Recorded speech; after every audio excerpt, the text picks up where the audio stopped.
Well, I'm Alan Dale from Gale Force Business, and I want to tell you, I'm having a great time here with the Association of Allied Health Professionals. This is the We Are Here podcast, and these folks certainly are here. They're here for the healthcare system of Newfoundland and Labrador, and they are making a big difference, and I like meeting them one person at a time. And on that note, why don't you introduce yourself, tell us what you do. Hi, Alan. My name is Dr. Jodi Spiegel, and I'm a registered psychologist. Talk to me about your journey to this path. Tell me about how did you sort of find this world? Was this something you've always wanted to do? I always knew I wanted to do something in the medical profession and something to help people. I didn't really know what it would be. And it was actually when I was in university, after succeeding amazingly well with my psychology courses and not doing quite as well with my other science courses, that an advisor asked me if I'd ever considered becoming a psychologist. And to be honest, at the time, I wasn't fully sure what psychologists did. Mm-hmm. Once she explained it to me, I was like, yes, that's exactly what I want to do. Helping people understand their behaviors, their thinking patterns, how to adapt to changes, just coping with all of the different stressors in life, whether it's health related or societally related or whatever it might be. Wow. Yeah. You know, one of the common sort of questions I'm sure you're asked is, what's the difference between a psychologist and psychiatrist? Tell me the difference. So typically psychiatrists go through different training completely. Mm-hmm. They go through medical school and then specialize post-medical school in a different area. So psychiatrists specialize, of course, in psychiatry. While some psychiatrists have some training in psychotherapy, their primary intervention is medication. Okay. And psychology's intervention, while some have training also in psychopharmacology, our primary intervention is in talk therapy, mm-hmm. or different strategies. Yeah. Yeah, well, that's a very nice way to sort of explain it, because I'm sure you've been asked that before. So in your professional journey as a psychologist, talk to me about your experiences and what you've taken out of it. So I've worked my entire career in outpatient adult mental health, and I would say that the most amazing thing is how people know themselves really well when you give them a space and ask the right questions.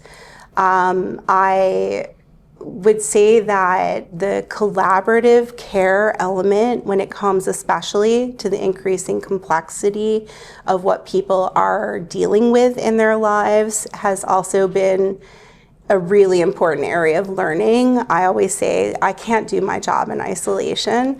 I need to work with psychiatrists and with social workers and occupational therapists, therapeutic rec specialists.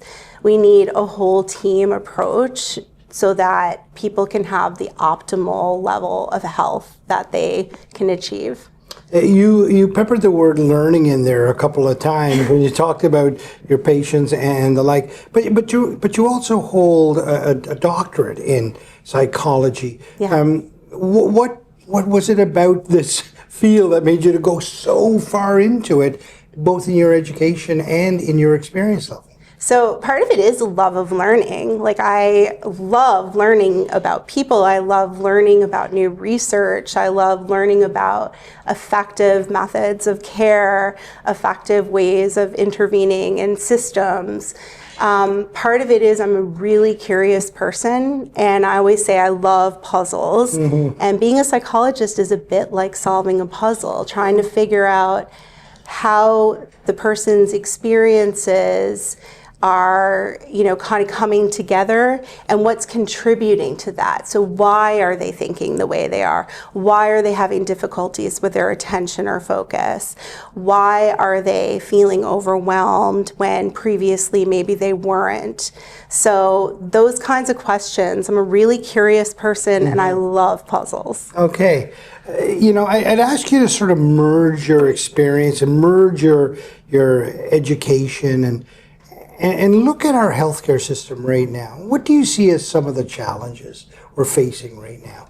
Yeah, I think one of the major challenges is that a lot of people, including the general public and people working in government, don't have a clear understanding of what each healthcare professional's role is in their overall care. And there's kind of this idea of, well, this professional is what I need. And really, going back to, well, what are your goals ultimately? What is it that you're hoping to achieve from the care you're receiving? And which parts of our healthcare can best address that?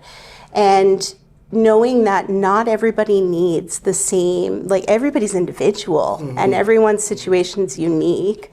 So being able to treat each person at the time that they need the treatment, the intensity, and the services.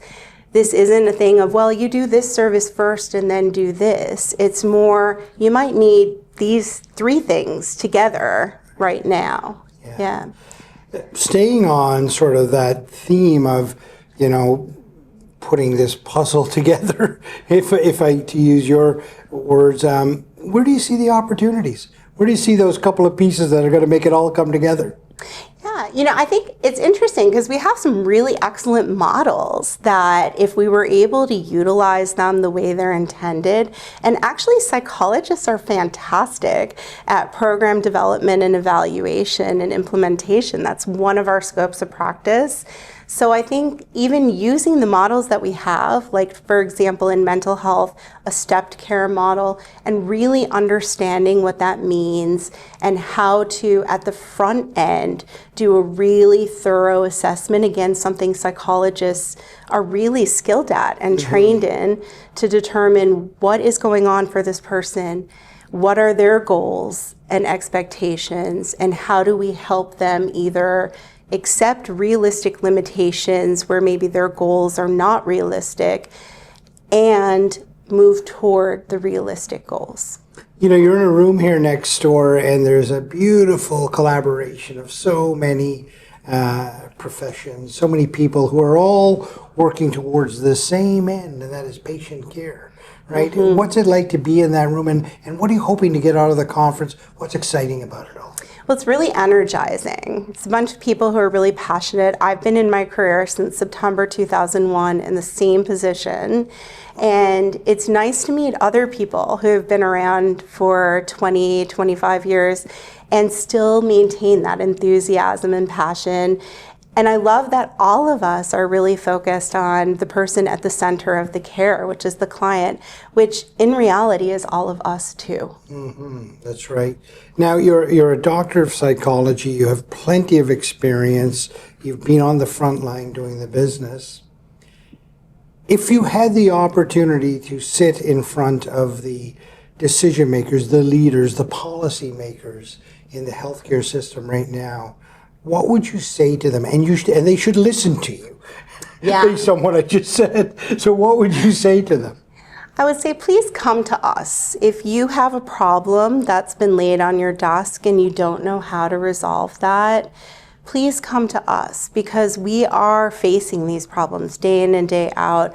We've been working with limited resources since the day I started. We're really creative, we're really innovative. We all stay really close to the evidence-based literature and what research is showing. We're all really committed to our professional standards. We're regulated professionals, so we all have education requirements to maintain our licenses. Come to us. You don't need to reinvent the wheel.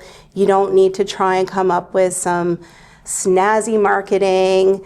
Come to us, because what really matters to the population is receiving effective care.